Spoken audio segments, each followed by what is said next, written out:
Welcome to this video where we're going to do a few movements that hopefully will help you going forward. We're starting here in a seated position with the legs outstretched, going straight for the toes as we bring our attention there and aim to curl those toes away, making a fist with the toes and then drawing those toes towards the nose. Sometimes it's really tricky to get that movement happening. And it may be that by making a similar movement with the fingers, you can persuade the toes to do what you'd like them to. So maybe give that a go while you're getting things moving. The tiniest of movement in those toes is going to be helpful as you get those nerve messages warmed up and active. And then when you've done enough of those, let's switch this to a rotational movement of the feet from the ankles. So we're aiming here to keep the legs themselves still while we make the biggest but most comfortable movements rotationally through the ankles, changing direction halfway through.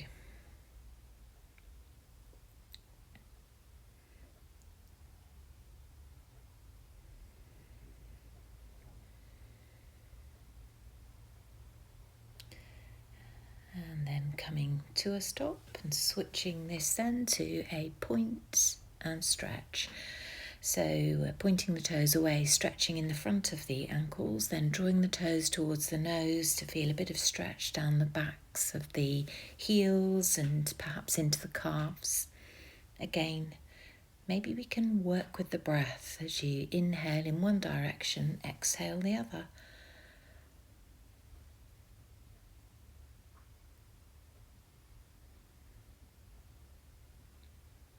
And then let's bend both knees, bringing the feet to the floor at the outer edges of the mat.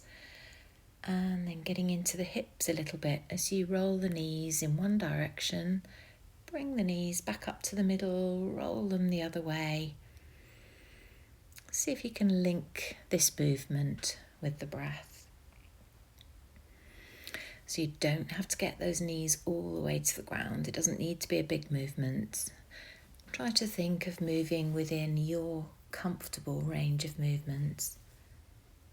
It may be that after a few rolls in each direction, things begin to ease up a little and you find yourself going into a bigger range. Definitely not forcing this.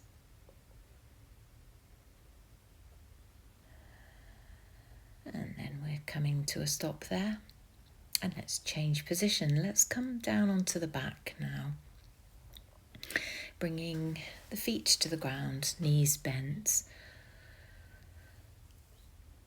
And then let's bring the right knee in over the chest or over the tummy, right hand on top of the right knee, and use your right hand to guide your right knee in some circular movements. And this need only be a very small circle, and perhaps that's better to begin with. And you'll feel the movement going on in the hip. So imagine the ball moving around the socket of the hip. A few times in one direction and then change direction. Again, if you start small with those circles, you might find it comfortable to enlarge those circles over time. Stick with what feels right for your hip. And that might be very different when we come to do the other side. And then when you do stop, gently lower the foot to the ground. Notice any difference between the two sides. And then let's move to the other by bringing left knee in, left hand on top of left knee, and start some small circular movements there. Remember, it's what's going on in the hip that we're interested in right now. Starting small, maybe enlarging those circles.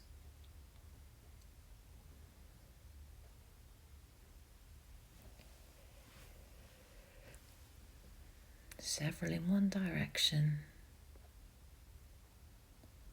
and then changing direction.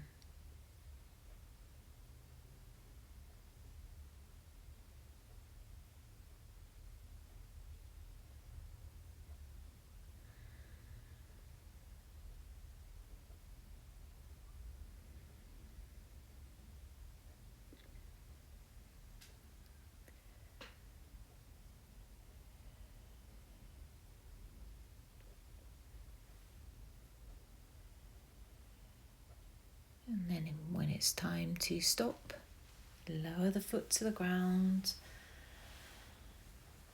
Notice, feel in what's happened there. Then we're going to change again, this time bringing the outer right ankle, setting it on top of the left thigh, and then think into your low back of pelvis as you make some, again, quite small rocking movements side to side here. So you're rolling over the sole of your left foot from inner to outer edge. And as you keep this rocking movement going, as long as the back is happy with this, maybe you can think of this as a massaging movement over the low back. And having started small movements side to side, you might find things loosen up and you travel a bit further. And it's possible that if all things are going well, you might find your right toes coming to the ground on the left side of the body, or the right knee coming to the ground on the right. But we're not forcing into that. If it happens, then we notice it. We don't push it. And then when you come to a stop, we'll rearrange those legs, outer left ankle sitting on top of the right thigh. And then off we go again, starting small movements across the low back, rolling over the sole of the right foot this time, inner to outer edge.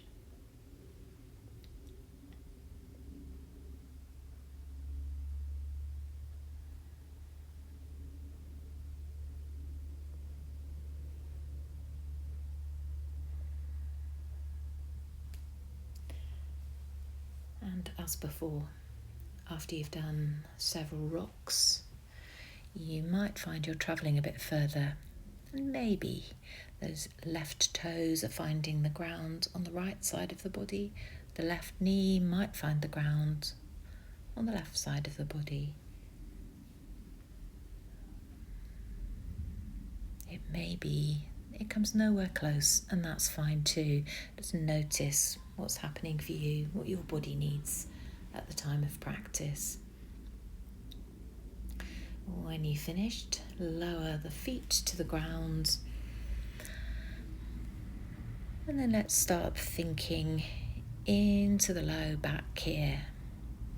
So engaging pelvic floor and tummy muscles to create a little bit of a scooping, rocking action in the low back that might convert to a bridge over time. So really be aware of drawing up pelvic floor, draw in tummy muscles, engage your glutes and release again. So weight pushing into the feet as maybe the bottom lifts away from the ground. And what we're after here is being aware of each of the vertebrae through your back, perhaps lifting away from the ground one at a time, returning to the ground one at a time. As you rise up, peeling your spine from the bottom to the top, away from the ground. On the way down, releasing the spine one vertebra at a time, top to bottom. And it may be that only a few of those vertebrae, the tail and the next few up, may come away from the ground. Maybe you're not ready to come up too high. Feel how the feet are strong, the feet are holding your support. They're the foundation at that end of the body as you rise up into a bridge. And gently lower down. And there may be time where you can hold a bridge. But if you're holding your bridge, just check that you continue to breathe. We don't need to hold the breath. Noticing which parts of your body are working hard and which parts can relax. And when you're ready to come out, gently lay that spine down again. Pause for a moment. And then repositioning the arms, take the arms out wide to the T position, step the feet to the outer edges of the mat, and then we're going to take a little twist that hopefully will be gentle as you roll the knees in one direction on the out breath. Allow the nose to roll in the opposite direction to the knees. As you breathe in, we bring the knees to the middle. Breathing out, the knees go the other way. And switching sides. Knees just going as far as feels comfortable, staying within your comfortable range. Notice which parts of the body are enjoying this and which parts that perhaps aren't.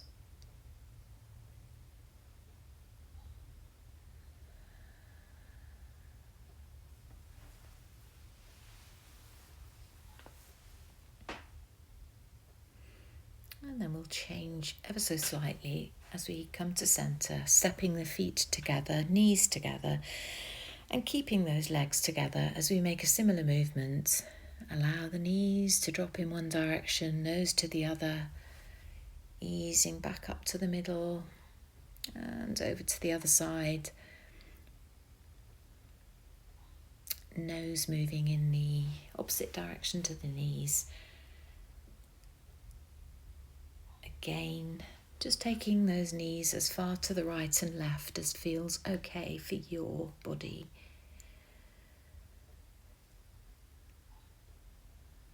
And the first set of these movements, when the feet were further apart, this twist was perhaps noticed more around the hips and the low back. And now the legs are together, you might notice a little more going on a bit further up the back. And then when you come to centre, we're going to change again, this time taking the right leg and wrapping it right over the left. So there's no gap between the thighs, one thigh over the other. And again, off we go, side to side, keeping within comfortable range of movement. This might feel like a much bigger twist on one side than it does the other. And that's simply due to the arrangement of legs. Each time you come up to the middle, try to engage those core muscles as you encourage the back of the waist into the ground.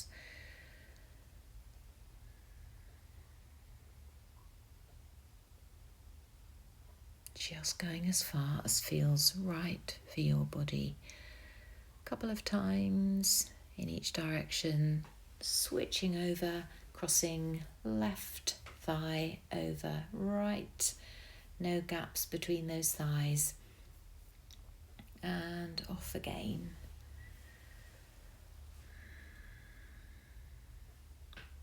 And these twists with the wrapped legs, you might notice getting even further up the spine.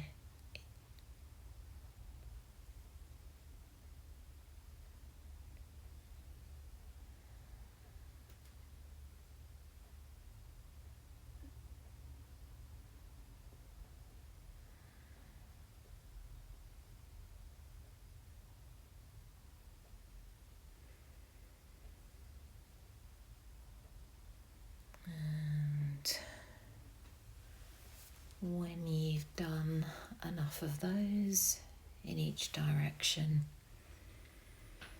know that you can come to a stop.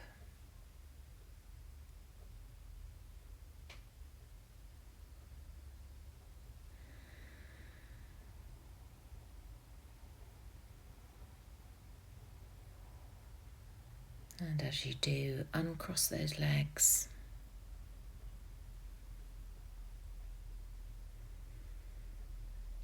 And then let's bring the 2 knees in over the tummy. One hand on top of each knee now, fingers pointing down towards the toes.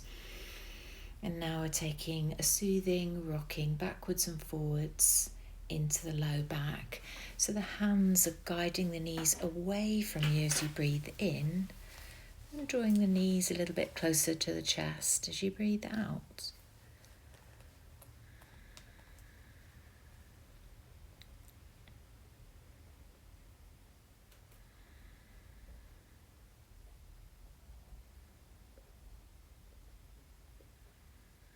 And then switching so that we guide both knees in opposite circular directions. So we're getting some rotations in both hips now. Counter-rotating. A few of these in one direction.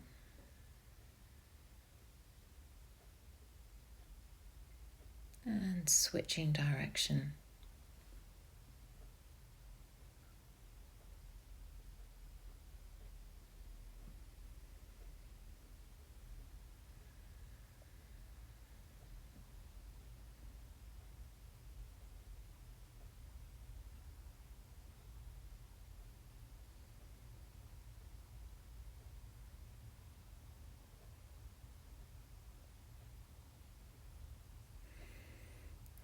As we come to a stop, lower the feet to the ground.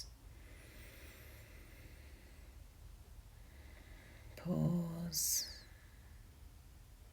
Rest. And then we're going to change position by coming up onto all fours into a tabletop position.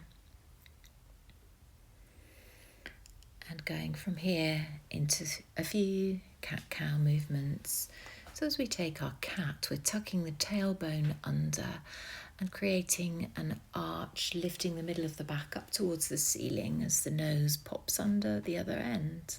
As we breathe in, releasing the tail back, softening the tummy, lifting the gaze at the other end. And as we make these movements, we aim to lead with the tail. So let the tail move first.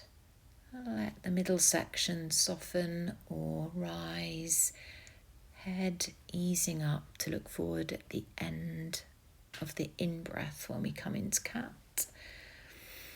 Tucking the head under at the end of the out-breath. When we make a cat.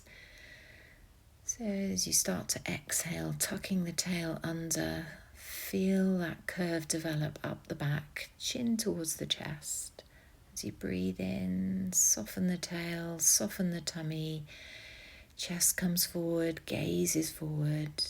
Exhaling, tail going under, arching the back, chin towards the chest. Coming back then to tabletop position. And stepping the hands a little bit further forward. So we're going to take a little bit of a rocking movement here as we guide the upper body forward as you breathe out. Come back to your tabletop and then guide the bottom back towards the heels as you next breathe out. Coming to tabletop on the inhale. Coming forward on the exhale, starting to feel some length in the front of the body.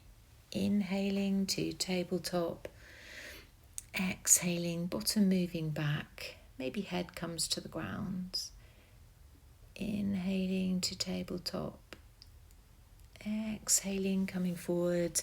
And as you do this, you might find you come slightly further forward towards a cobra-like pose. That said, we're not trying to force you into cobra unless the body is really able and comfortably arrives there. Allow this to develop according to how your body feels. You might start to find some space in the front of the hips. If you find yourself coming to cobra and it feels good, you might want to stay there for a few breaths. And you might choose to come all the way down to Sphinx pose as you take the elbows to the ground, slide the forearms a little bit forward, chest reaching forward, checking the back is happy for you to stay there. If you need to move, go ahead. I like to keep my feet a good hip width apart when I'm in either Cobra or Sphinx. My back's happy that way.